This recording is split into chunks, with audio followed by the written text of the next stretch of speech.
Hey guys, I got a neat little fact that somebody sent me. This is from Ted. He says, here's a factoid for a future video when talking about budgets. The PSA, Philippines Statistics Authority, says the basic needs income for a family of 5 is 13,797 pesos per month. That's really low when you think about it. And 22% of the country falls below that level. The sweet spot budget you describe for a single expat in the Philippines is 10 times that. You never know how blessed you are as a Westerner until you see what other people have to get by on. Think about that though. 22% of the country falls below that level. 22%. That's a really high amount. So when you see people that are, begging for money or something, always give them something, just even if it's just a tidbit, just to bring them up a little higher. Even if it's 5 or 10 pesos or 20 pesos or 50 pesos or 100 pesos from your change every day. I mean, our money goes really far here, and like he said, I do recommend the sweet spot budget of between $2,000 to $3,000 US, and the reason why I recommend that is because when you're retired, man, that's what you should be living off of. You should have an amount of money that makes you happy, keeps you happy, and gives you enough money to go out with your friends, go out to eat, buy Christmas gifts. People forget about that stuff. They just look at, well, I just need the basics. You want basics? That's the basics. And most Westerners cannot live off of that amount. That's living on rice and a few vegetables and maybe a little chicken, living in either a squatter's village or, a really cheap home, which you can get for like $60 or something like that. And that is possible. But your electric bill, it's probably having a fan in your house, if that.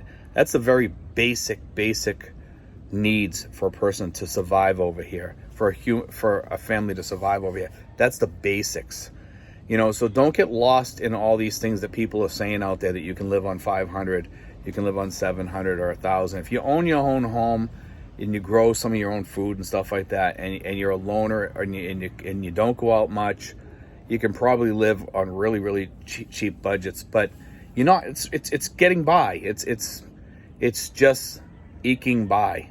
You don't want that. Over here, as an expat, you really, really need to consider everything. You have to take it all in, because you're going to want to go out and have a cup of coffee. Maybe your friend wants to meet you for a cup of coffee at Starbucks or the local cafe down here or something.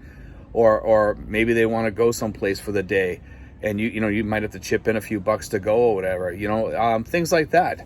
You also, vehicles, getting around, transportation, you're going to need money for that. You might need to go to the VA and you live near Manila or something. You have to pay for the bus ride up there or a Grab or what have you. And also, emergencies pop up. Seeing a doctor each month. As you age, for you to live on the amount that I just said for the poorer people, that is, you can't really live off of that as an aging expat. That's for a family, it said. It's for a man, a woman, and kids, And as I was looking at that amount, because I just thought it was actually for a family of 5, And a lot of people think, well, geez, if that's for a family of 5, Steve, I could live off of that amount. Then no, you can't. It's just basic needs. That's just to survive. That's not talking for the things that expats need. Expats are different than what these people need. Their needs are different because they're staying in one spot. They're stationary. That's what they need. Us, we have to go to see doctors as we age. We have to go to the VA. We might need to go to a really good hospital.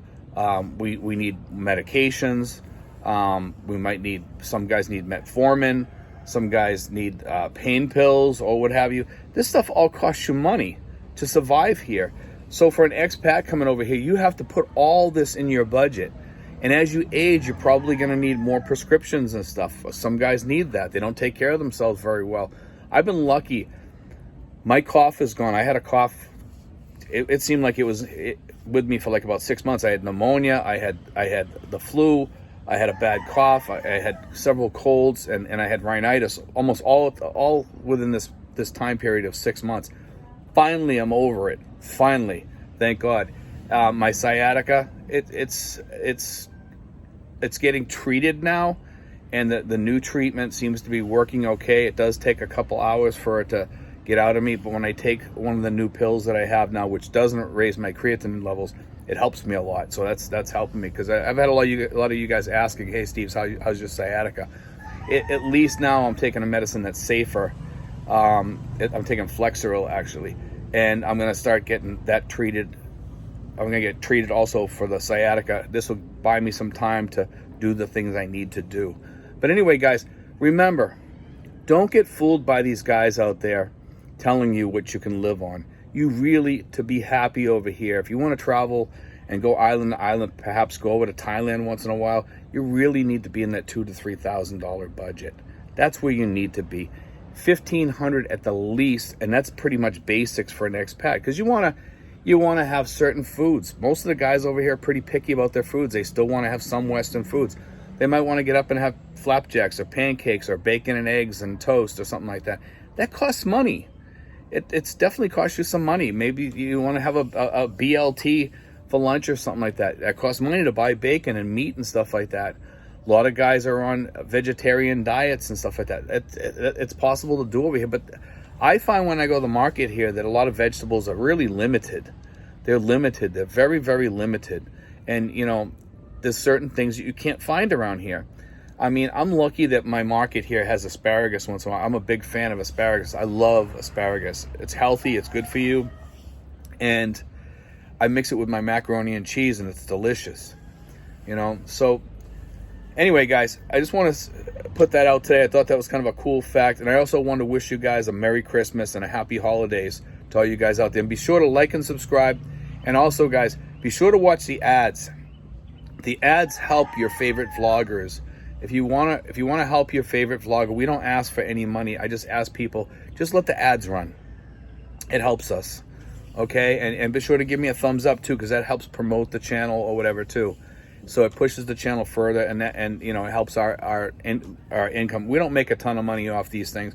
We put these together, and you know, it takes a while and a little bit of research, and sometimes it's just spur of the moment talks of something that I found pretty cool that I thought I'd like to share with the other expats out there.